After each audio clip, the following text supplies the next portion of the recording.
L'animations vendredi, c'est ça? Faudra juste que vous mettiez la nature des murs. Ouais. De casse parking. Ok. Ouais, c'est carrelé. Ouais, y a des endroits c'est carrelé, il y a des endroits c'est pas carrelé. Ah, il y en a, ils ont enlevé le carrelage. Ouais. Nora est en deuxième année de BTS. Elle fait partie du groupe des GECO. Son rôle, accompagner et guider les premières années dans l'étude du lieu. Moi, je trouve qu'ils se débrouillent assez bien. Même mieux que nous l'an dernier, en vrai. J'ai jamais fait ça, donc j'ai l'impression de faire n'importe quoi. Je prends des prises de notes, donc on va voir ce que ça donne. Ah, moi, c'est une première parce que j'étais en terminale générale, donc on sortait pas beaucoup, voire même pas du tout. Donc là, ça fait vraiment une sortie cohésion, ça nous fait voir autre chose que les cours, que l'école. Une fois les mesures prises, les étudiants de première année doivent maintenant imaginer l'agencement et l'organisation du bâtiment.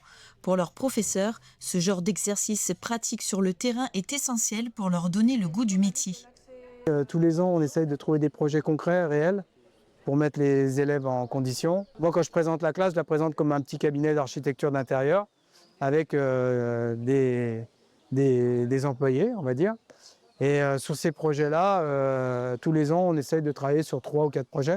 Donc cette année, le projet phare, ça va être celui-ci, le projet au parc forestier. On a quelque chose sur le collège de Caméré, on a quelque chose sur le collège de Porte de Fer, des aménagements, pareil, d'espace. Franchement, ça peut être un bon plan B, peut-être pas pour faire l'atelier lui-même, mais au moins la partie bureau, stockage. Et tu mets en extérieur et tu prévois les paillasses en extérieur. Ce projet d'aménagement, s'il se concrétise, sera l'espace pédagogique du parc. Donc on a des animations scolaires depuis des années, on est rodé là-dessus et on aimerait bien un peu innover. On a déjà innové avec une journée au parc, donc le mardi, où les enseignants viennent toute la journée. On leur propose des animations sur le thème de l'environnement et ça viendrait en complément. Cet aménagement en fait viendrait en complément sur un aspect plus pratique.